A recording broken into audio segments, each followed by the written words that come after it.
New Orleans the next big hub of financial activity? Well, it could be if our next guest has his way. The details on Happy Hour returns live from New Orleans. A financial... People don't usually think of New Orleans as a financial trading hub, especially after Hurricane Katrina disaster that sent the city into a retreat. But smart entrepreneurs, as we are always looking for here on this show, those entrepreneurs are always looking to create new markets. And our next guest, who got bored after selling his last company to Microsoft for a couple $100 million. $200 million, reportedly. He won't really tell anyone. He won't confirm that. I don't blame him, though. But at any rate, he got bored. He decided he'd figure out a trading platform for late credit card and other purchase accounts so that companies can trade those accounts, receivables.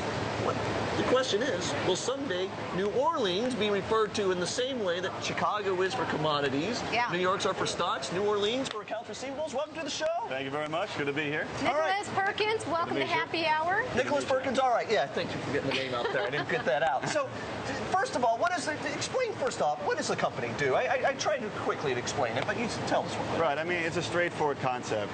Think of a receivable like a zero coupon bond. And it floats out on the exchange like paper. I got to stop you. Nobody watching at home has any idea what a zero coupon floating is. Like, the way I explain it, like from a business perspective. If I own a business, like my father's a veterinarian, and he's got $100,000 or something worth of accounts of services that he's rendered to his customers that some of them haven't paid. I don't know. I made that number up, but does he then go and he's able to sell his accounts receivable at your platform? That's right. I mean, just taking it from the high level down. What we are is a capital market for small, medium, private companies to have access to working capital to fuel and grow their business. So the most efficient way to do that is through online, efficient marketplace where there's total visibility, total transparency, and to drive down the cost to the person you just mentioned in terms of what that costs to plow that capital back into their business is.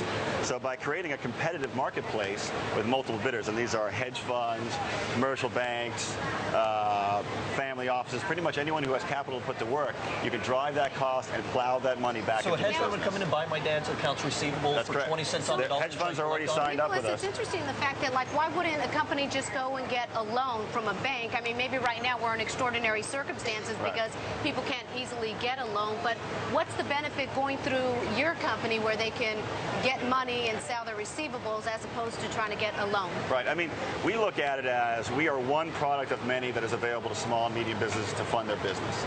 We look at our solution through the Receivables Exchange as the most flexible solution out there. In other words, you can sell one receivable or multiple receivables. You can bucket them. People can buy portions of them.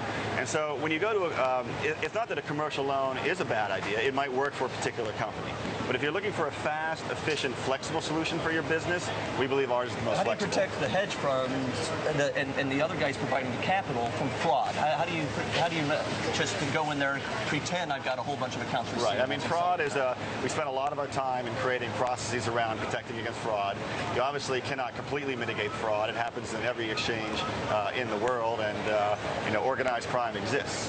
But the fact of the matter is when you put in the proper database management and the processes in place, we work very closely with government agencies and search all the databases to create transparency into what the real creditworthiness of that business is. So it's not about eliminating fraud, which you can't really do, but you can mitigate it. It was a very straightforward answer. Nicholas, I got to ask you about your background. It's very interesting, and the fact that you got in. You're basically an entrepreneur. I mean, you've had much success. You were in video game advertising, and you sold that company to Microsoft. Is that true? $200 million? Well, I wish I could say it was my company. I was actually one of the senior managers and the head of global business development. So I was one of the groups that built that business and sold it out.